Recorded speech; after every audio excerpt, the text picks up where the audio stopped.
जय हिंद दोस्तों, at live growing India में आपका स्वागत है। तो ये देख सकते हैं एक नया सीरीज आप लोग के डिमांड पर स्टार्ट करने जा रहे हैं। सभी बुक का निचोड़ रहेगा, आपका ये ऑडियो फॉर्मेट में रहेगा। आपके क्वेश्चन आंसर रहने की संभावना है। और सभी बुक को हम कवर करेंगे। बीपीएससी का प्रीवियस ईयर क्वेश्चन हम इसमें लेंगे, और लूसेंट का जो कि आप लोग को सबसे ज़्यादा यूजफुल होता है लूसेंट, और इसके सभी समान ज्ञान जीके जीएस और फिजिक्स केमिस्ट्री बायोलॉजी सब लेंगे। एनसीईआरटी के सभी बुक, यहाँ पर एक बुक दिख रहा है लेकिन सभी बुक 6 से लेकर 12 तक लेंगे। एससी आपका लूसेंट का ऑब्जेक्टिव बुक भी कवर किया जाएगा, और ये किरण पब्लिकेशन का वन लाइनर है उसको भी कवर किया जाएगा।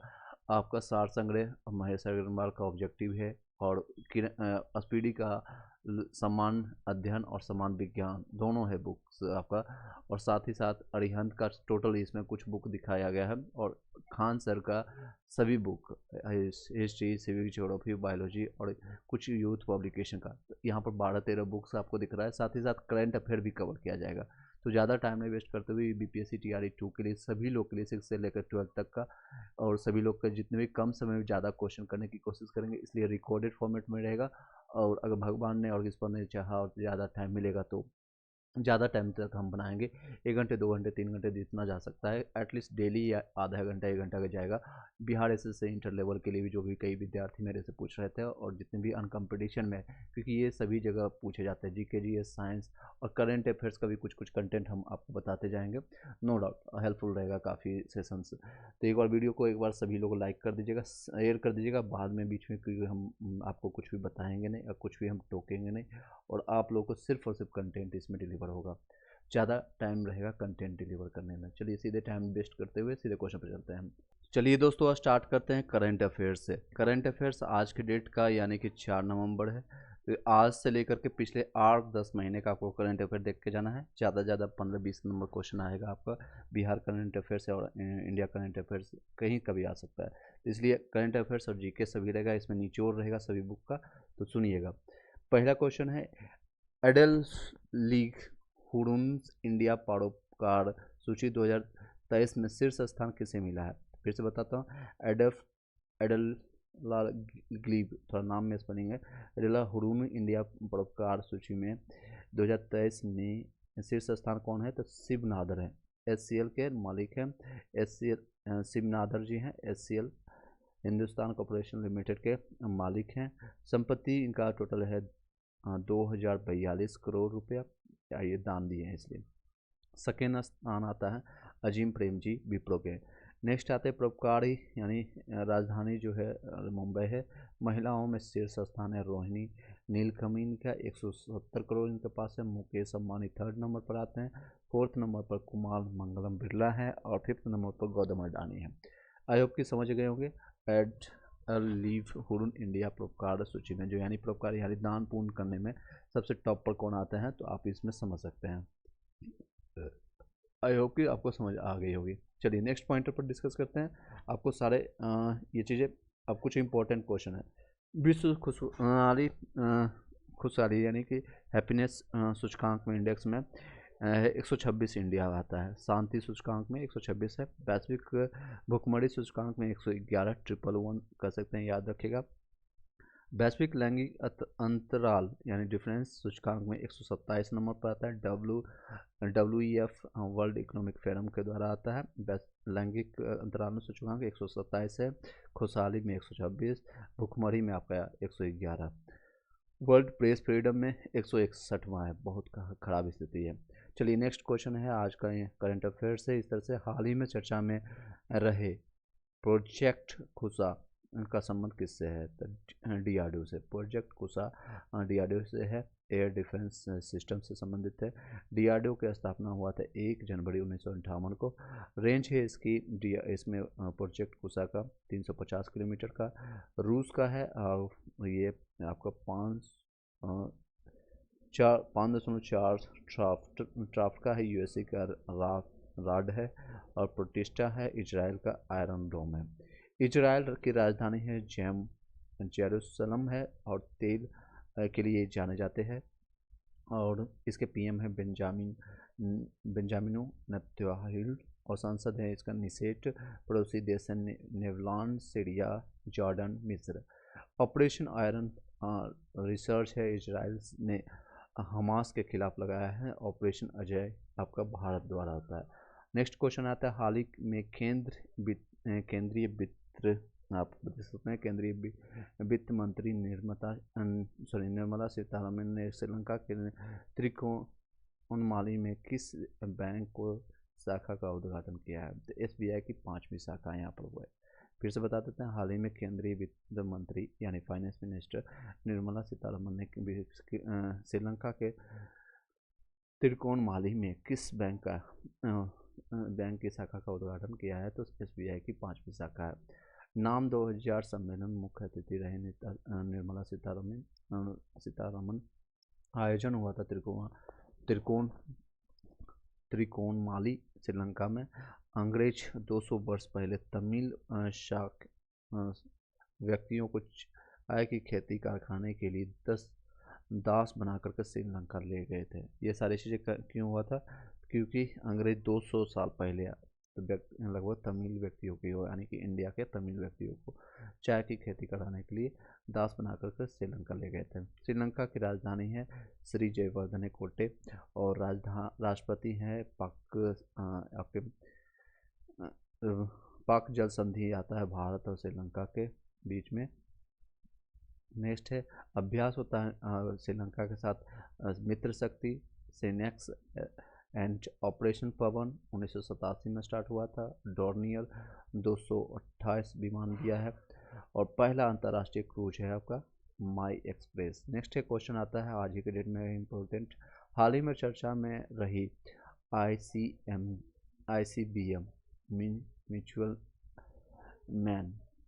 म्यूचुअल थर्ड का संबंध किससे है? तो USA से है। रेंज एक उपद्वीप से दूसरी द्वीप के लिए 6000 किलोमीटर का है। निर्माण आपका बोइंग कंपनी है।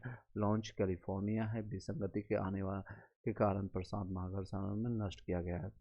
अब कुछ इंपॉर्टेंट क्वेश्चन है, गौरी अलामियास मिसाइल ये पाकिस्तान की है। नूरी मिसाइल आपका साउथ अफ्रीका का है। नेक्स्ट है आपका गौरी अलाबीब है पाकिस्तान की मिसाइल है। नूरी आपका साउथ कोरिया का है। नूर आपका ईरान का है और फतह खैबर मिसाइल आपका ईरान का है। अस्त्र मिसाइल भारत में है। अस्त्र आपका है भारत में एयर टू एयर के लिए है। इसका अगर PDF चाहिए टेलीग्राम में आपको लिंक मिल जाएगा, वहाँ से जा कर सकते हैं। सिरकोन रूस और हाइपरसोनिक के लिए जानी जाती है। चलिए नेक्स्ट करंट अफेयर्स का क्वेश्चन है, हाल ही में WHO को उनके दक्षिण पूर्व एशियाई कार्यक्रम की क्षेत्रीय निदेशक किसे नियुक्त किया गया है? क्वेश्चन बताइएगा आंसर।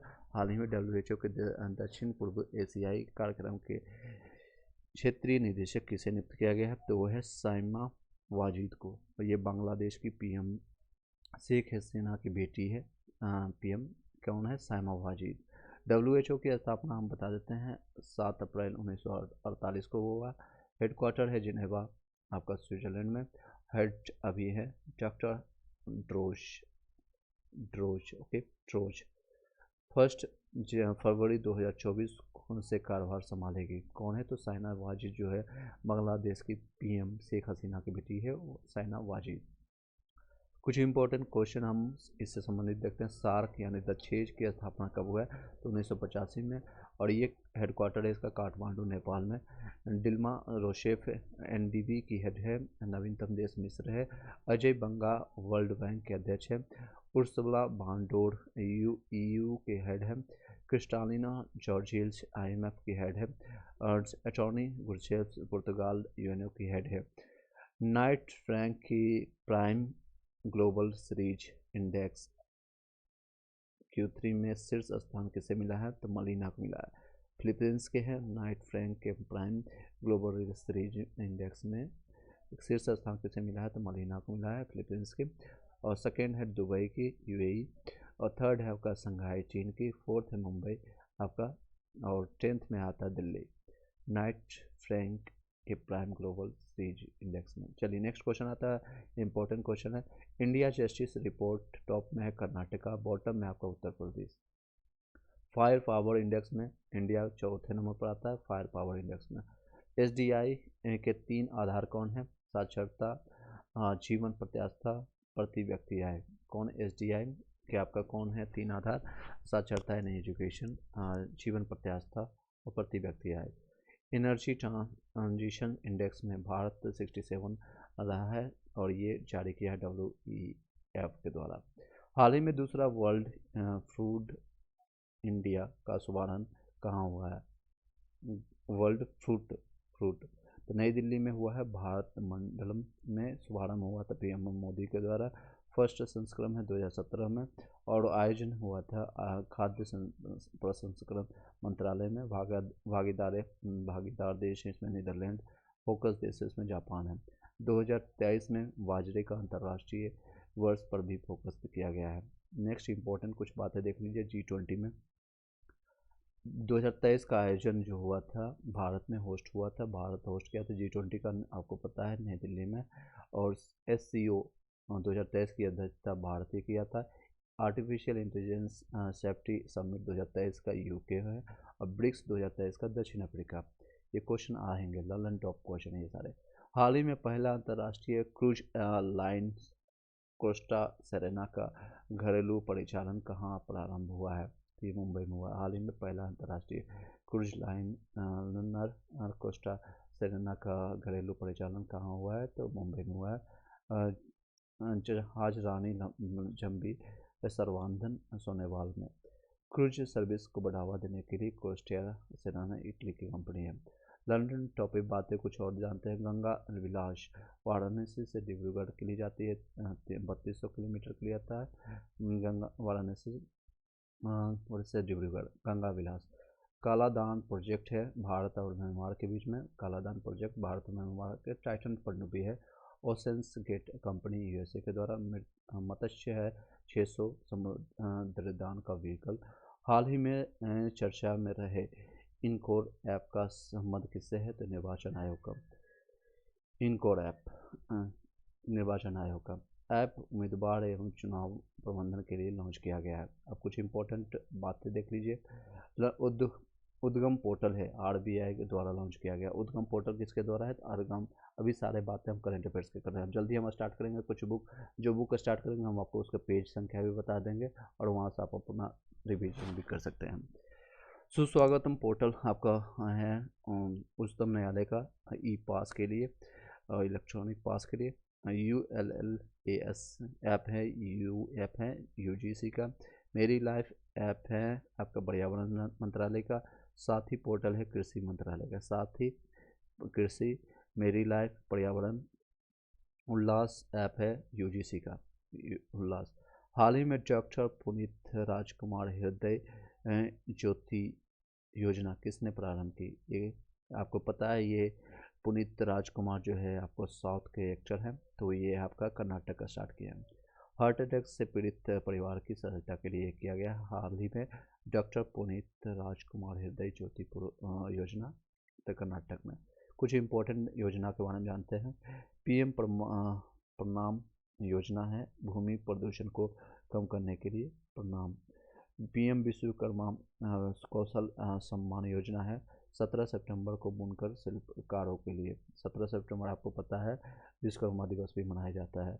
मिस्ट्री योजना है मैंग्रोव वनस्पति संरक्षण के लिए। अमृत धरोहर योजना है रामसागर साइट संरक्षण के लिए। अमृत धरोहर आपका रामसागर साइट आपको किस दिन को मनाया जाता है? तो 2 फरवरी को मनाया जाता है। चलिए इसी के साथ इस करंट अफेयर को कंप्लीट करते हैं। अब नेक्स्ट हम बुक आपको स्टार्ट करने जा रहे हैं। ये रहने वाली पेज संख्या के साथ हम आपको बताते जा रहे हैं और ये सबसे ज़्यादा इम्पोर्टेंट और कई लोग का डिमांड था, मैंने आपको कम्युनिटी पोस्ट में भी पूछा था, वो बुक निकल के आ रही है आप लोग के पास 6 to 12 तक का। इसमें साइंस हम स्टार्ट करने जा रहे हैं। वो है आपका क्वेश्चन पेपर, हम क्वेश्चन आंसर पूछेंगे। वो है लुसेंट का ऑब्जेक्टिव। ऑलरेडी मैंने काफ़ी चीज़ें इसमें कवर कर रखा था, तो हम ऑब्जेक्टिव स्टार्ट करेंगे, पेज संख्या के साथ बताएंगे। जो ओल्ड बुक मेरे पास है, तो इसको जितने भी 12-13 बुक आपको दिख रहा है सभी का निचोड़ आपको एक साथ मिलेगा, आपको काफ़ी हेल्पफुल रहेगा। चलिए पेज संख्या आप निकाल सकते हैं अपने पेज बुकिंग की संख्या में। वो है आपका भौतिकी के लिए निकालेंगे, भौतिकी क्वेश्चन करेंगे और क्वेश्चन आंसर करेंगे। और पेज संख्या निकाल लीजिए आप लोग, इससे पहले मैंने करवाया था आपको। पेज संख्या निकाल लीजिए 406 नंबर पेज। क्वेश्चन नंबर 50 तक हम कर चुके थे, 407 का 51 नंबर क्वेश्चन आप देखिएगा। क्रिकेट का खिलाड़ी तेजी से आती हुई बॉल को क्यों अपने ओर हाथ पीछे कर खींच लेता है? तो आप बताएगा आंसर ये है। आंसर मैं सीधे बताऊंगा ज़्यादा टाइम नहीं लेते हुए। तो इसलिए करता है ताकि बॉल विश्राम की व्यवस्था में आ सके। नेक्स्ट क्वेश्चन है बल का गुणनफल है द्रव्यमान और बल का। नेक्स्ट है जब 53 नंबर क्वेश्चन है, जब कोई व्यक्ति चंद्रमा पर उतरता है तो उसके शरीर में उपस्थित होता है क्या होता है? तो भार घट जाता है और मात्रा अपरिवर्तित रहता है। जो आपका मात्रा है यानी वो अपरिवर्तित रहेगा। मान लीजिए 60 kg का द्रव्यमान का कोई व्यक्ति गया है चंद्रमा पर तो वो 60 kg का ही रहेगा, लेकिन उसका भार जो है, क्योंकि भार डिपेंड करता है मास और ग्रेविटी पर, तो ग्रेविटी नहीं होने के कारण उसका ग्रेविटी घट जाएगा। और कितना घटेगा? तो 1/6 हो जाएगा।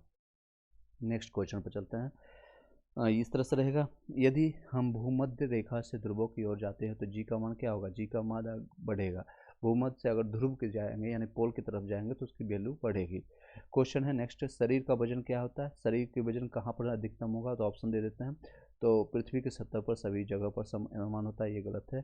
ध्रुवों पर अधिकतम होता है, बिल्कुल ये सही ऑप्शन है। ये RRB NTPC में भी क्वेश्चन आया था। नेक्स्ट है, एक अंतरिक्ष यात्री पृथ्वी तल की तुलना में चंद्र तल पर अधिक ऊंची छलांग लगा सकता है, क्योंकि पृथ्वी जो होता है चंद्रमा पृथ्वी से छोटा होता है। और ये टोटल इसमें लगभग क्वेश्चन की संख्या हम बता देते हैं। और ये चैप्टर है, पहला चैप्टर है। टोटल हम क्वेश्चन आज 214 क्वेश्चन होगा। क्वेश्चन नंबर हम पढ़ रहे हैं। नेक्स्ट है 57। 20 kg के वजन का जमीन के ऊपर 1 मीटर की ऊंचाई पर पकड़े रखने के लिए क्या किया जाता है? तो किया गया कार्य कितना होगा? 20 kg और प्लस 1 मीटर ऊंचाई है। Potential energy equal to mgh होता है, तो आप mgh यहाँ पर डाल दीजिएगा तो ये आ जाएगा 20 जूल के बराबर हो जाएगा। एक व्यक्ति दीवार को धक्का देता है, उसे विस्थापित करने में असफल रहता है, तो वह करता है क्या करता है? वो कोई भी कार्य नहीं है, ऋणात्मक कार्य है, धनात्मक परंतु अधिकतम कार्य नहीं है, अधिकतम कार्य है। तो इसका सही जवाब आ जाएगा 58 का। आपको देख सकते हैं तो 58 का आपका आंसर आ जाएगा, कोई भी कार्य नहीं है। ओके, 58 का कोई भी कार्य नहीं है। नेक्स्ट क्वेश्चन है इस तरह से, एक सेकंड चलिए। नेक्स्ट क्वेश्चन है इस तरह से, पहाड़ी पर चढ़ता एक व्यक्ति आगे की ओर झुक जाता है क्योंकि उसे ऑप्शन है तेज चल सके, फिसलने की संभावना कम हो सके, शक्ति संरक्षण हेतु, अस्थायी बढ़ाने के लिए। तो 59 का आपका जवाब हो जाएगा अस्थायित्व को बनाने, यानी कि वो फिसले ना, इसलिए अस्थायित्व को बनाने के लिए कर सकते हैं। पीसा का ऐतिहासिक मीनार तिरछी होते हुए भी यही नहीं गिरती है क्योंकि, और क्यों नहीं गिरती है? रीजन वाइज है, आपको सीधे आंसर बताते हैं। क्योंकि इसके गुरुत्वीय केंद्र से जाने वाली ऊर्ध्वाधर रेखा आधार से होकर गुजरती है। और भी ऑप्शन बता देते हैं। इसके गुरुत्वीय केंद्र से होकर के जाने वाली ऊर्ध्वाधर रेखा आधार से होकर के नहीं जाती है, बिल्कुल ये गलत है। इसके पीछे ईश्वरीय प्रभाव है, ये भी गलत है। ये एक आश्चर्य है, ये भी गलत है। तो सबसे बड़ी रीजन है वो गुरुत्व के ऊर्ध्वाधर रेखा से जाती है इसके कारण। नेक्स्ट क्वेश्चन है, जाड़े की रातों में अत्यधिक ठंडा पड़ने पर पानी की पाइप फट जाती है, क्यों फटती है? तो ऑप्शन मैं बताता हूँ। जमने के बाद पानी का घनत्व कम हो जाता है, ये गलत है। जमने के बाद पानी कठोर हो जाता है और इसकी कठोरता पाइप को तोड़ देती है, ये भी गलत है। जमने के बाद पानी का घनत्व बढ़ जाता है, ये बिल्कुल ही सही जवाब है। यानी इसकी आयतन बढ़ने के कारण बढ़ जाता है, जिसके कारण यानी वॉल्यूम बढ़ जाएगा तो फट जाता है उसके बाद पानी। ये जाड़ों के रातों में देखते हैं। चलिए नेक्स्ट क्वेश्चन है 62 नंबर क्वेश्चन, पेज संख्या है 407। पानी से, मैं आपको माउस इसलिए मैं वहाँ रखा हूँ ताकि आप बुक को देख सकते हैं। पानी से भरी डॉट लगी बोतल जमने पर टूट जाएगी क्योंकि जमने पर जल का क्या होगा? जल का आयतन बढ़ जाता है। जल का आयतन, पानी से भरी डॉट लगी बोतल जमने पर टूट जाती है, ये सेम क्वेश्चन है क्योंकि उसका आयतन मेन है, आयतन पर ध्यान दीजिएगा, आयतन पर वो उसका बढ़ जाएगा। ठीक है, आयतन उसका बढ़ जाएगा। 62। नेक्स्ट क्वेश्चन पर आते हैं, इस तरह से रहेगा। 63 नंबर क्वेश्चन है, जल के आयतन में क्या परिवर्तन होगा यदि तापमान 9 डिग्री सेंटीग्रेड से गिर कर 3 डिग्री सेंटीग्रेड कर दिया जाता है? इसका ऑप्शन भी बताएंगे, आप आंसर बताइएगा। UPIS का क्वेश्चन है, UPPSC का क्वेश्चन है, फ्री का है। आयतन में कोई परिवर्तन नहीं होगा, बी ऑप्शन है आयतन पहले बढ़ेगा और बाद में घटेगा, सी ऑप्शन है आयतन पहले घटेगा और बाद में बढ़ेगा, और डी ऑप्शन है पानी जम जाएगा। तो इसका सही जवाब बताइएगा 1, 2, 3 सेकंड मैंने दिया। सही जवाब है इसका आयतन घटेगा फिर बढ़ेगा, ठीक है, बाद में बढ़ेगा, क्योंकि आपको पता है आयतन जब इसका डायग्राम है आपको देख सकते हैं, मैं यहाँ पर हालांकि बना नहीं सकता हूँ और नेक्स्ट क्लास में करेंगे कोशिश। डायग्राम इस तरह से बनता है, यानी पहले इसमें घटेगा फिर बढ़ेगा, ठीक है, इस तरह से आप देख सकते हैं। तो जब आयतन में क्या परिवर्तन होगा, यदि 9 डिग्री सेंटीग्रेड से 3 डिग्री सेंटीग्रेड पर किया जाता है, आपको पता है मैक्सिमम होता है 4 डिग्री सेंटीग्रेड पर, ठीक है, आयतन। तो पहले घटेगा, आयतन से मिनिमम होता है 4 डिग्री सेंटीग्रेड पर, घनत्व तो आपका जो होगा डेंसिटी 4 डिग्री सेंटीग्रेड पर सबसे ज़्यादा होगा।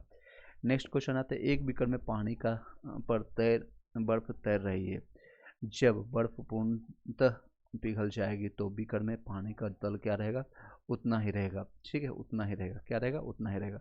एक चीज़ और भी आप लोग सजेस्ट करिएगा, इन सभी बुक्स में आपका सबसे पहले कौन सा कंप्लीट करें, ठीक है, आप लोग फिर से बता दीजिएगा, आप नंबर वाइज बता दीजिएगा एटलीस्ट कि 1 number, 2 number, 3 number, 4 number, 5 number, 6 number, 7 number, 8 number, 9 number, 10 number, 11 number, जितने भी है, हालांकि 12 नंबर है, 4 इधर, 4 इधर, 4 इधर, टोटल 12 नंबर है, तो जो भी नंबर है।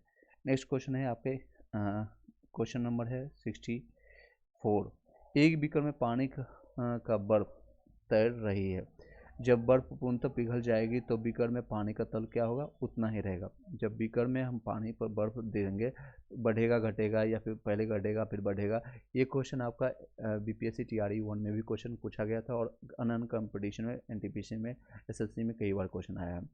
जब फिर से क्वेश्चन पूछ रहे हैं, एक बीकर में पानी का बर्फ तैर रही है, यदि बर्फ पूर्णतः पिघल जाती है, यानी बर्फ क्या हो गया, पानी हो गया, तो बीकर में पानी का तल क्या होगा, तो ऑप्शन है बढ़ेगा घटेगा उतना ही रहेगा। तो सही जवाब होगा उतना ही रहेगा, ये सही जवाब रहेगा, उतना ही रहेगा।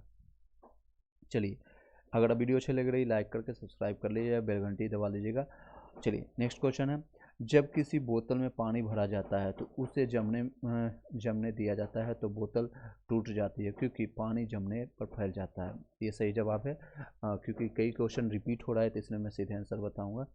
सड़क पर चलने की अपेक्षा बर्फ पर चलना कठिन है, क्योंकि सीधे आंसर बता रहा हूँ, क्योंकि बर्फ में सड़क की अपेक्षा घर्षण कम होता है। बर्फ में जो होता है घर्षण उसमें सबसे कम होता है और सड़क पर घर्षण अधिक होता है, जिसके कारण हम चल सकते हैं या गाड़ी चला सकते हैं, 2 व्हीलर 4 व्हीलर कुछ भी हो। नेक्स्ट क्वेश्चन आती है, रोड़ी युक्त सड़क यानी रोड का बना हुआ है की तुलना में बर्फ पर चलना कठिन है। सेम क्वेश्चन आ रहा है, सीधे आंसर बताऊंगा, क्योंकि ऑप्शन है सही जवाब है पैर और बर्फ के मध्य घर्षण बल रोड़ी और पैर के मध्य घर्षण बल की तुलना में कम होता है, ठीक है, कठिन होता है, ठीक है। नेक्स्ट क्वेश्चन है, लकड़ी के सिलेंडराकार पात्र यानी बैरल जो होता है को खींचने के लिए की जगह लुढ़काना आसान होता है, क्योंकि ये क्वेश्चन आया भी था, क्योंकि लुढ़कन अवस्था का घर्षण बल फिसलन अवस्था के घर्षण बल की तुलना में बहुत कम होता है, यानी लुढ़काने वाला जो होता है और फिसलने वाला होता है। तो सही जवाब होगा इसका बी। फिर से बता देता हूँ, लकड़ी के सिलेंडराकार यानी सिलेंडर के आकार का होता है पात्र, सिलेंडर के आकार का पात्र को खींचने की जगह लुढ़काना आसान होता है। अगर उसको खींचेंगे उस पात्र को, उससे ज़्यादा हम उसको धक्के लेकर के लुढ़काना, जैसे आप सिलेंडर को देख सकते हैं, एग्जाम्पल, बेस्ट एग्जाम्पल क्या है, गैस सिलेंडर। आपका गैस सिलेंडर को आप खींच के जितना तेजी से आप ले जा सकते हैं, उससे बढ़िया आप पैर से उसको ढकेलते दीजिए, लुढ़काते चले जाइएगा, वो आसान है। इसका रीजन क्या है कि लुढ़काना अवस्था घर्षण फिसलन अवस्था के दर्पण यानी फिर से बताता हूँ, लुढ़कन अवस्थान का घर्षण बल फिसलन अवस्था के घर्षण बल की तुलना में बहुत कम होता है, ठीक है, घर्षण बल उसमें कम लगता है। 69 क्वेश्चन है, एक नदी में चलता हुआ जहाज समुद्र में आता है, जब जहाज का स्तर क्या होता है, पहले जितना रहेगा थोड़ा ऊपर आ जाएगा, थोड़ा नीचे आएगा, ऊपर या नीचे उनमें से पड़े हुए भार पर निर्भर करता है। सही जवाब है, यूपीएससी का क्वेश्चन है ये, कि थोड़ा ऊपर आ जाएगा। एक नदी में चलता हुआ जहाज समुद्र में आता है, जब तब जहाज का स्तर क्या होता है, तो थोड़ा सा ऊपर आता है। आप देखे होंगे पानी का जहाज जो होता है पानी के स्तर से, हालांकि मैक्सिमम पार्ट 70% पार्ट नीचे रहता है और थोड़ा सा 30-40% भाग या 20% भाग ऊपर आता है, वो आप इमेजिन कर सकते हैं, थोड़ा ऊपर आएगा, ठीक है। नेक्स्ट क्वेश्चन है 17 नंबर, लोहे की कील पारे में क्यों तैरती है? लोहे की कील जो होती है पारे में क्यों तैरती है जबकि यह पानी में डूब जाती है? इसका ऑप्शन सुनिएगा। लोहे की पारे में रासायनिक क्रिया के प्रवृत्ति पानी की तुलना में कम होने के कारण होती है। नहीं, ये गलत है। लोहे का भार पानी से अधिक या तथा पारे से कम है। लोहे का जो भार है पानी से अधिक है, ये भी गलत है। लोहे का घनत्व पानी से अधिक है, बिल्कुल ये सही जवाब है। और पारे से कम है, पारे से उसका घनत्व कम है, इसके कारण वो पारे में तैर लेती है। और पानी में जो होता है लोहे में हम डालेंगे, ग्लास में डाल करके आप एक्सपेरिमेंट भी कर सकते हैं, तो वो डूब जाएगा। कील क्या है? लोहे का कील डूब जाएगा। लेकिन पारे में डालेंगे यानी कि मरकरी में, तो वो तैरने लगेगा। ये 70 क्वेश्चन मैंने कंप्लीट कर लिया। अब नेक्स्ट पेज पर जाते हैं और रहेगा इस तरह से 71 नंबर क्वेश्चन इस तरह से रहने वाली है। 71 नंबर क्वेश्चन 408 नंबर पेज है, पेज संख्या। यदि समान पानी में कोई अंडा डाला जाए तो वह डूब जाता है, पर यदि पानी में काफ़ी मात्रा में नमक मिला दिया जाता है और उसमें अंडा डाला जाए तो क्या होगा? ऑप्शन है अंडा पूरी तरह से डूब जाएगा, गलत। अंडा पानी के बर्तन के बीच में रहेगा, ये भी गलत। अंडा कभी डूब जाएगा और कभी तैरेगा, ये तो और भी नहीं होगा। अंडा पानी पर तैरता रहेगा, ये सही जवाब आएगा। रीजन वाइज है, आपको बता देते हैं। यदि पानी में कोई अंडा डाला जाए तो वो डूब जाता है, क्योंकि उसमें अभी अंडा में क्या है, उसमें कुछ मात्रा है, वॉल्यूम है, और इसके भार के कारण वो डेंसिटी ज़्यादा होने के कारण वो डूब जाएगा। लेकिन यदि पानी की काफ़ी मात्रा में, काफ़ी यानी ज़्यादा मात्रा में नमक मिला दिया जाता है, तो उसमें अंडा डाला जाए तो क्या होगा? वो तैरना शुरू कर देगा। ज़्यादा मात्रा में नमक डाल दिया तो ऊपर से तैरना शुरू कर देगा। नेक्स्ट है कुछ क्वेश्चन, कुछ ऑप्शन है जो कि बाकी आप खुद एलिमिनेट करके आंसर लगा सकते हैं। चलिए नेक्स्ट है, बर्फ पानी में तैरती है परंतु अल्कोहल में डूब जाती है, क्योंकि क्योंकि बर्फ जो है पानी पर तैरती है परंतु अल्कोहल में डूब जाती है। अल्कोहल यानी कि आप देखे होंगे जब शराब या कोई लोग अल्कोहल पीता है या बियर या दारू, तो उसमें जैसे बर्फ़ डालेंगे, बर्फ़ का टुकड़ा, तो वो नीचे चला जाता है, लेकिन वही पानी में डालेंगे तो ऊपर आ जाता है। ऐसा रीज़न क्या है? तो ऑप्शन सुनिएगा। पानी अल्कोहल की अपेक्षा पारदर्शी होता है, ये तो ऐसा कुछ है नहीं, गलत जवाब। नेक्स्ट है, बर्फ़ पानी के जमने से बनती है। बर्फ़ जो है पानी के जमने से बनती है, ये तो बात सही है, लेकिन इसमें जो क्वेश्चन है वो उससे सटीक नहीं बैठ रहा। बर्फ़ ठोस है जबकि अल्कोहल द्रव है, ये भी नहीं कुछ कर सकते हैं। बर्फ़ पानी से हल्की होती है परंतु अल्कोहल से भारी होती है, ये रीज़न सही है। परंतु तथा या थोड़ा सा बड़ा आंसर मिले तो वही लगाने की कोशिश कीजिएगा। बर्फ़ पानी में तैरती है क्योंकि परंतु अल्कोहल में डूब जाती है। रीजन बाय है कि बर्फ़ जो होता है पानी से हल्की होती है और अल्कोहल से भारी होती है, ठीक है, क्योंकि बर्फ़ जो बनती है पानी से ही बनता है। चलिए नेक्स्ट क्वेश्चन पर चलते हैं। स्टील की गोली पारे में तैरती है क्योंकि पारे का घनत्व स्टील की अपेक्षा अधिक होती है। सीधे आंसर पर चलते हैं। स्टील की गोली जो होती है पारे यानी कि मरकरी में तैरती है, क्योंकि क्यों तैरती है? रीजन सिंपल है कि उसका घनत्व ज़्यादा होगा तो ही तैरेगा। पारे का घनत्व जो होता है स्टील की अपेक्षा अधिक है, पारे का घनत्व अधिक है। जब कोई नाव नदी से समुद्र में प्रवेश करती है तो ऑप्शन है थोड़ी ऊपर की ओर उठ जाती है, थोड़ा डूब जाती है और परिवर्तित रहता है।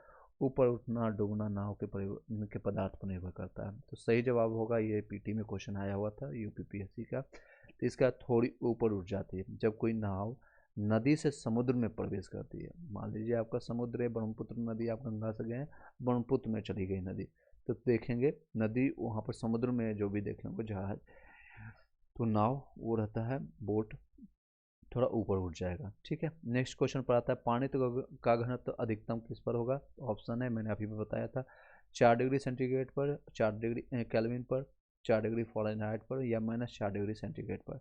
तो सही जवाब आएगा, बीपीएससी प्री का क्वेश्चन है, तो वो 4 डिग्री सेंटीग्रेड पर, ठीक है। नेक्स्ट क्वेश्चन आता है, वस्तु की मात्रा बदलने पर परिवर्तित रहेगा। क्या वस्तु की मात्रा जो है बदलने पर अपरिवर्तित क्या रहेगा, क्या नहीं चेंज होगा? ऑप्शन है आयतन, भार, द्रव्यमान, घनत्व। आंसर बताइएगा इसका। सही जवाब होगा घनत्व। और इसका वस्तु की मात्रा अगर बदलते हैं, जैसे कि अगर पानी है, पानी को हम ग्लास में रखेंगे तो भी उसका आयतन चेंज हो सकता है और उसका भार भी चेंज हो सकता है मे बी, और या फिर दरम्यान भी, लेकिन उसका घनत्व जो है यानी डेंसिटी डिपेंड करता है लेंथ, विड्थ और हाइट पर। तो वो सारी चीज़ें ओवरऑल सेम ही रहेगा, अपरिवर्तित रहेगा वस्तु की मात्रा के बदलने पर। ठीक है, नेक्स्ट क्वेश्चन है 77। तैराक को नदी के मुकाबले समुद्र पानी में तैरना आसान क्यों लगता है? तो क्यों लगता है? क्योंकि उसमें समुद्र पानी का घनत्व साधारण पानी से ज़्यादा होता है। इसके कारण सीधे आंसर पर चलते हैं, क्योंकि ये बहुत बार रिपीटेड क्वेश्चन है और ये NTPC और हर जगह रिपीटेड क्वेश्चन है। फिर से बता देता हूँ, तैराक को नदी के मुकाबले समुद्र पानी में तैरना आसान क्यों लगता है? वो है समुद्र पानी का घनत्व अधिक होने के कारण समुद्र पानी का घनत्व जो होता है साधारण पानी से अधिक होता है। आप देखें भी होंगे, ये कहावत भी सुने होंगे आप लोगों ने, कि चलती हुई धारा या फिर चलती हुई नदी या फिर समुद्र में लोग कम डूबते हैं अगर वो स्थिर पानी हो, क्योंकि उसमें तैरना और मुश्किल हो जाता है, और जब चलती हुई धारा के साथ आप तैरेंगे तो और ज़्यादा अच्छे से तैर पाएंगे। ठीक है, ये मैंने एक्स्ट्रा ऐड कर दिया। चलिए नेक्स्ट है, वायुमंडल में बादलों को तैरने के कारण है। मैं एक्स्ट्रा, चलिए, वायुमंडल में बादलों के तैरने का कारण क्या है? तो ऑप्शन है ताप है, वेग है, दाब है और घनत्व है। तो सही जवाब होगा घनत्व होगा। ठीक है, नेक्स्ट क्वेश्चन पर चलते हैं। समुद्र में पलवन करते आइसबर्ग का कितना भाग समुद्र की तल से ऊपर रहता है? तो लगभग रहता है 1/10 भाग। मैंने अभी बताया था 20-30%, तो वो रहता है 10% लगभग। समुद्र में पलवन करते हुए आइसबर्ग का, यानी आइसबर्ग ये कितना आइस का वह है टुकड़ा का कितना भाग समुद्र तल से ऊपर रहता है? तो 1/10। बांध के नीचे की दीवारें मोटी बनाई जाती है क्यों बनाई जाती है? क्योंकि गहराई बढ़ने के साथ साथ द्रव का दाब जो होता है, प्रेशर बढ़ता है। नीचे देखे होंगे कहीं भी आप बांध या फिर आपने हावड़ा ब्रिज या कहीं भी आप देखे होंगे, तो नीचे जो पिलर जो दिया जाता है, दीवारें होती है पिलर, वो बहुत मोटी होती है, ऊपर में जाकर थोड़ा पतला होता है। तो ये इसलिए की जाती है क्योंकि नीचे का पानी का प्रेशर जो होता है, द्रव का प्रेशर होता है, अधिक होता है। चलिए नेक्स्ट है, बर्फ पर स्केटिंग करना प्रदर्शित करता है कि दाब बढ़ाने पर बर्फ का गलनांक क्या हो जाता है? अगर दाब हम बढ़ाएंगे बर्फ का गलनांक क्या हो जाएगा? घट जाएगा। क्या होगा? घट जाएगा। जब भी आप एक्सपेरिमेंट कर सकते हैं या इमेजिन कर सकते हैं 2 सेकंड के लिए, जब एग्जामिनेशन हॉल में रहेंगे, कि बर्फ को हम कंप्रेस करेंगे या प्रेशर देंगे तो वो क्या होगा? घट जाएगा उसका गलनांक। बर्फ का स्केटिंग करना प्रदर्शित करता है बाढ़ दाब बढ़ाने पर बर्फ का गलनांक घट जाएगा। नेक्स्ट क्वेश्चन है 82 नंबर। चौराहों पर पानी के फुब्बारे में गेंद नाचती रहती है क्योंकि? ऑप्शन क्या है? पानी का वेग अधिक होने के से दाब घट जाता है। ठीक है, पानी का वेग अधिक होने से दाब अधिक हो जाता है, ये गलत है। पानी के पृष्ठ तनाव के कारण, पानी की श्यानता के कारण। तो सही जवाब आएगा पानी की वेग अधिक होने से दाब घट जाता है। पानी के जो होता है वेग यानी वेलोसिटी ज़्यादा हो गया तो उसका जो होता है दाब यानी प्रेशर घट गया, जिसके कारण वो नाचता हुआ। चौराहों पर आपने पानी के फुब्बारे से गेंद नाचते हुए देखे होंगे, इमेजिन कर सकते हैं। नेक्स्ट क्वेश्चन पर चलते हैं 83। भारी हिमखंड शीर्ष की अपेक्षा निचले तल से पिघलता है क्योंकि? निचले तल का दाब अधिक होने के कारण गलनांक घट जाता है। भारी हिमखंड शीर्ष के अपेक्षा निचले तल से पिघलता है क्योंकि निचले तल का दाब अधिक होने के कारण गलनांक घट जाता है। नेक्स्ट क्वेश्चन है, दलदल में फंसे व्यक्ति को लेट जाने की सलाह दी जाती है क्योंकि उसमें क्षेत्रफल अधिक होने से दाब कम जाता है। नेक्स्ट क्वेश्चन है जो रिपीटेड क्वेश्चन, बर्फ दो टुकड़ों के आपस में दबाने पर टुकड़े आपस में चिपक जाते हैं क्योंकि दाब अधिक होने से बर्फ का गलनांक घट जाता है, इसलिए। चलिए नेक्स्ट है, प्रायः तेज आंधी आने पर फूस या टीन की हल्की छतें उड़ जाती है क्योंकि? छत के ऊपर बहने वाली उच्च वेग की वायु छत की सतह पर दाब उत्पन्न कर देती है और छत के नीचे दाब समान रहता है, इसके कारण वो उड़ जाती है। नेक्स्ट है क्वेश्चन, रेल की पटरी के नीचे लकड़ी या कंक्रीट की चौड़ी पट्टियां लगाई जाती हैं जिससे कि रेलगाड़ी द्वारा लगाया गया दाब कम हो जाए। ठीक है, क्योंकि और भी ऑप्शन है, पढ़ लीजिए, मज़ेदार ऑप्शन है। वो झटकों को अवशोषित कर सकता है, नहीं फिस पटरियाँ सही तरीके से लगाने के लिए नहीं, पटरियां समांतर बनी रहे, ऐसा भी नहीं। रेलगाड़ी द्वारा लगाया गया दाब कम हो इसलिए किया जाता है, दाब यानी प्रेशर की। नेक्स्ट 88 नंबर क्वेश्चन है, पहाड़ों पर कभी कभी व्यक्ति को के नाक या मुंह से खून निकलने लगता है, क्यों निकलता है? क्योंकि ऊंचाई के बढ़ने के साथ साथ वायुमंडलीय दाब, प्रेशर जो होता है वो एटमॉस्फेरिक प्रेशर घट जाता है। नेक्स्ट क्वेश्चन है, हवाई जहाज में माउंटेन पेन से स्याही जो होता है इंक बाहर निकल जाता है, क्योंकि ऊंचाई बढ़ने से वायुमंडलीय दाब में कमी आ जाती है।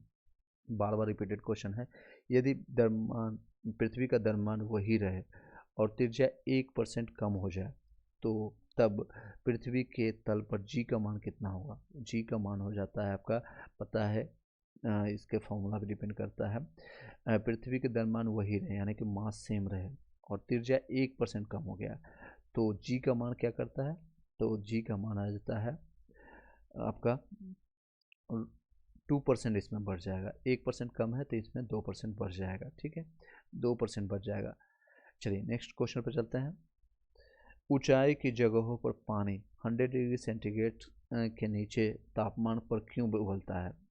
ऊंचाई की जगहों पर 100 डिग्री से, आपको पता है जो पानी जो बॉयल होता है वो आपको 100 डिग्री सेंटीग्रेड पर होता है, लेकिन आप ऊंचाइयों पर जाएंगे यानी एवरेस्ट पर या माउंटेन पर, पहाड़ों पर तो जाएंगे तो वहाँ पर 100 डिग्री से नीचे तापमान पर उबलना शुरू हो जाता है, क्योंकि वायुमंडलीय दाब वहाँ पर हो जाता है, प्रेशर कम जाता है और अतः उबलने का बिंदु जो होता है नीचे आ जाता है इसके कारण। और भी ऑप्शन है, गुरुत्वाकर्षण कम के कारण नहीं, गुरुत्वाकर्षण इस पर निर्भर करता, पर्वतों पर भारी हवाओं के कारण इसमें कोई डिपेंड नहीं करता है।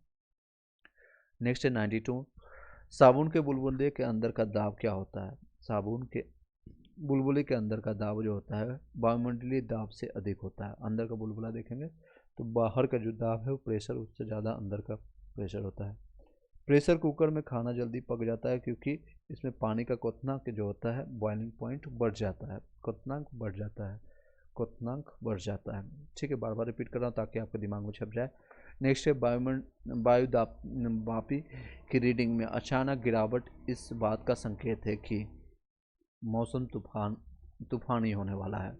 वायुमंडलीय का रीडिंग अचानक का गिरावट आ जाए तो ये यूपीपीएससी का क्वेश्चन है, तो वो तूफान आने वाला है। ऑप्शन और भी है, स्थिर और शांत है, वर्षा होगा या ठंडा होगा। चलिए नेक्स्ट क्वेश्चन पर आते हैं। हाइड्रोजन से भरा हुआ पॉलीथीन का एक गुब्बारा पृथ्वी के तल से छोड़ा जाता है तो क्या होगा? गुब्बारे के आमाप में वृद्धि होगी, गुब्बारे के आमाप में वृद्धि होगी, गुब्बारे के आमाप में वृद्धि होगी। चलिए नेक्स्ट पॉइंट पर चलते हैं। कुछ डिस्टरबेंस के कारण थोड़ा प्रॉब्लम आ रही है। नेक्स्ट 95 नंबर क्वेश्चन है, हाइट ऑलरेडी मैंने आपको बता दिया।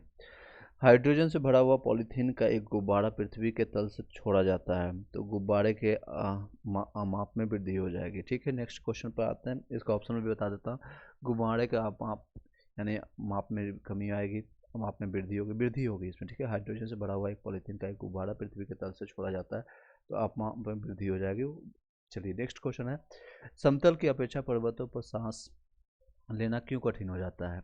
तो क्योंकि ऊंचाई बढ़ने के साथ साथ वायु दाब जो होता है एटमॉस्फेरिक प्रेशर घट जाता है और ऑक्सीजन की आवश्यकता बढ़ जाती है उसमें, और ज़्यादा देखते होंगे सांस लेने की जरूरत पड़ जाती है और ज़ोर से सांस लेना पड़ जाता है। नेक्स्ट 97 नंबर क्वेश्चन है, एक 14 वायुदाब मापी किसी ऊंचे पर्वत पर ले जाया जाता है तो नलिका पारा गिर जाता है क्योंकि यहाँ पर वायुमंडलीय दाब निम्न हो जाता है। एक 14 वायुदाब मापी किसी ऊंचे पर्वत पर ले जाया जाता है तो नलिका पर पारा गिर जाता है, वहाँ पर वायुमंडलीय दाब निम्न हो जाता है, ठीक है। नेक्स्ट, उड़ान से पहले हवाई जहाज दौड़ मार्ग पर दौड़ाया जाता है, क्यों दौड़ाया जाता है? क्योंकि कार्यकारी वायु दाब बढ़ाने के लिए, उसका कार्यकारी यानी वर्किंग प्रेशर जो है होता है बढ़ाने के लिए।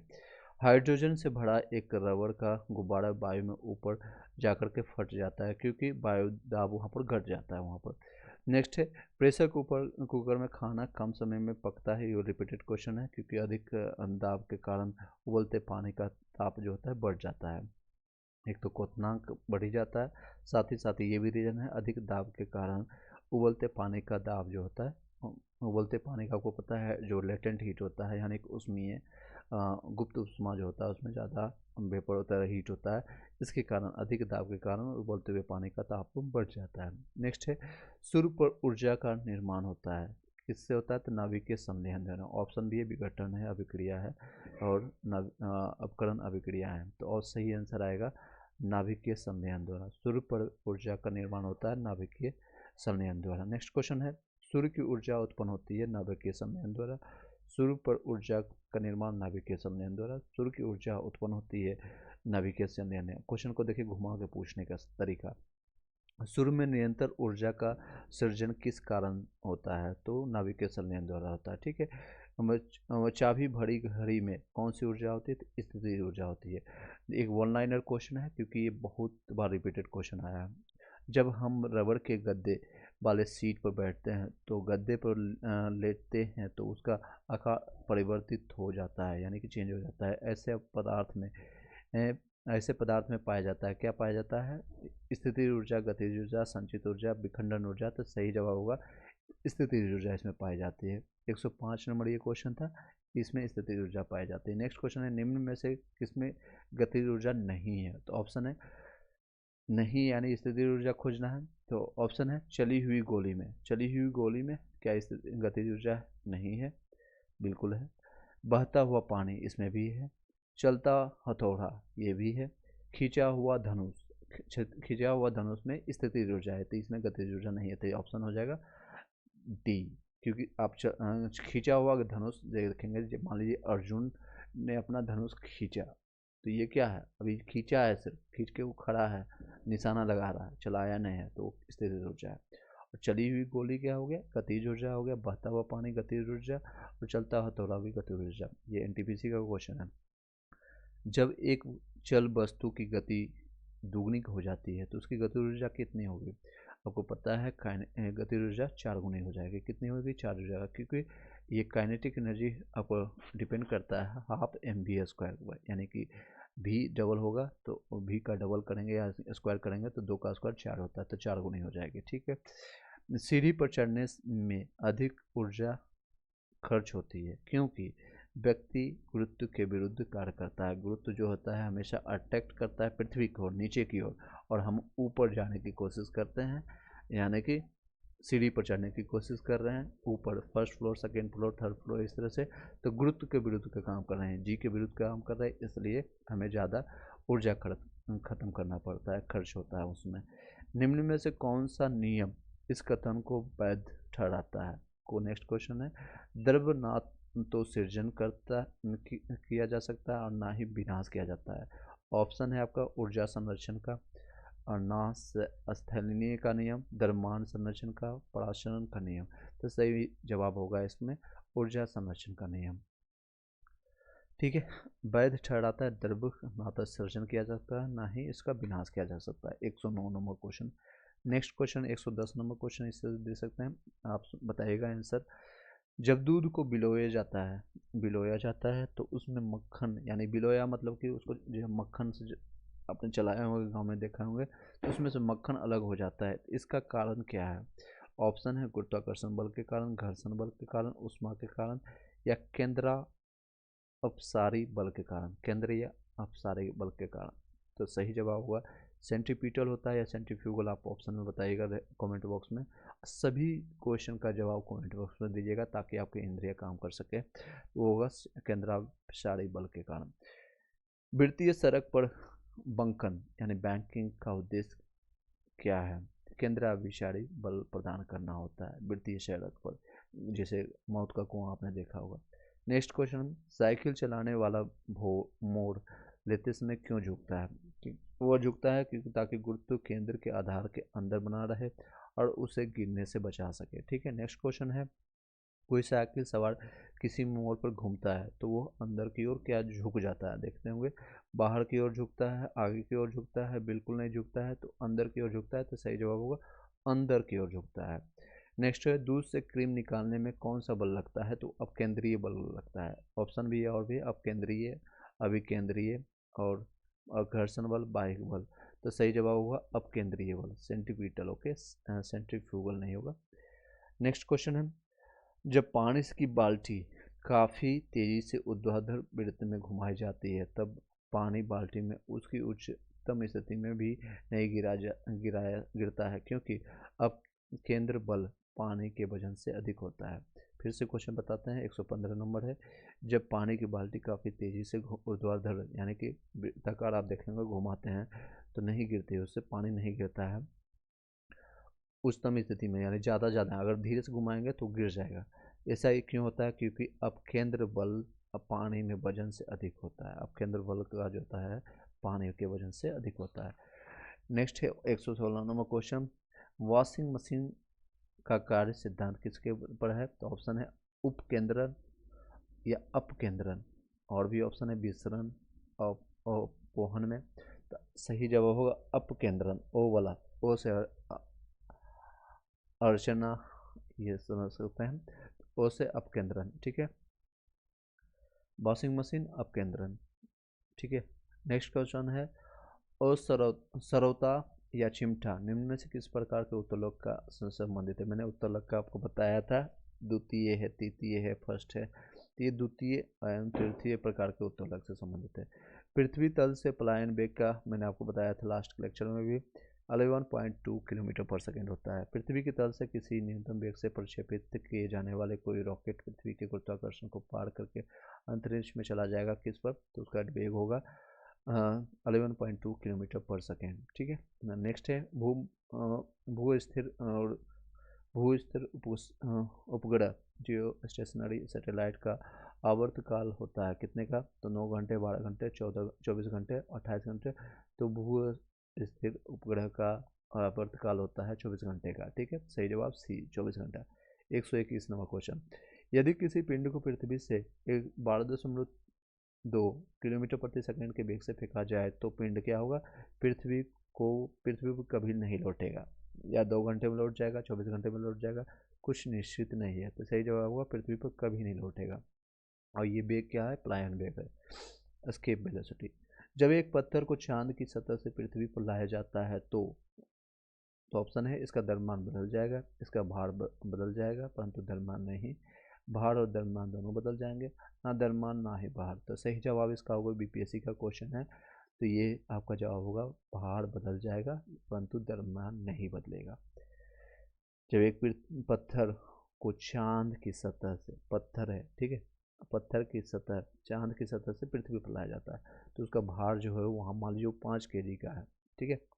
और यहाँ वहाँ पर मान लीजिए 60 kg का है, और यहाँ पर द्रव्यमान आएगा तो यहाँ भी 60 kg ही होगा, द्रव्यमान सेम रहेगा, लेकिन भार जो वहाँ पर आएगा 60 न्यूटन है तो वो यहाँ पर आकर के हो जाएगा, यहाँ पर 6 गुना मल्टीप्लाई हो जाएगा, यानी 360 न्यूटन का हो जाएगा। नेक्स्ट क्वेश्चन है 123। किसी लिफ्ट में बैठे हुए व्यक्ति को अपना भार कब अधिकतम मालूम पड़ता है? जब जो है ऊपर जाएगा, जब लिफ्ट त्वरित गति से, यानी त्वरित गति क्या है? एक्सेलरेशन से ऊपर जा रही होती है। पृथ्वी के परितः घूमने वाले कृत्रिम उपग्रह से बाहर गिराई गई गेंद क्या होती है? गिराए गए पृथ्वी के परितः उपग्रह के समान आवर्तकाल के साथ उसी के कक्ष में घूमती रहेगी। पृथ्वी के परितः घूमने वाले कृत्रिम उपग्रह से बाहर गिराई गई गेंद क्या होता है? पृथ्वी के परितः उपग्रह के समान आवर्तकाल के साथ उसी कक्ष में घूमती रहेगी। एक लिफ्ट में किसी व्यक्ति का प्रत्यक्ष भार वास्तविक भार से कम होता है तब लिफ्ट जा रही हो त्वरण के साथ नीचे, ठीक है, त्वरण के साथ नीचे। चलिए नेक्स्ट इस वीडियो को यहीं पर बाइंड अप करते हैं। 125 नंबर क्वेश्चन के हैं, रेस्ट नेक्स्ट लेक्चर में हम 23 कंप्लीट करेंगे। और कई चीज़ें हैं, आपको जितने भी बुक्स हैं कई इसी का आपको 10-20 को क्लासेज लेने का, यानी 10-20 लेक्चर लेने का, 10-20 क्वेश्चन MCQ देने का आपको 100-200 रुपया लेंगे पर डे। ये आपको फ्री ऑफ कॉस्ट यहाँ पर मिल रहा है। आपको हो सकता है आने वाले टाइम में अगर इसका डिमांड और भी रहेगा तो आपको और भी टाइमिंग हम बढ़ा देंगे। चलिए इस वीडियो को यहीं पर वाइंड अप करते हैं। Thank you so much, have a nice day. एक बार लाइक करके सब्सक्राइब करके बेल घंटी दबा लीजिएगा। और कोई बुक का अगर PDF चाहिए, क्योंकि PDF बनाने में काफ़ी टाइम लगेगा, तो उसके लिए आप हमें टेलीग्राम व्हाट्सएप में आप कॉन्टेक्ट कर सकते हैं। Have a nice day.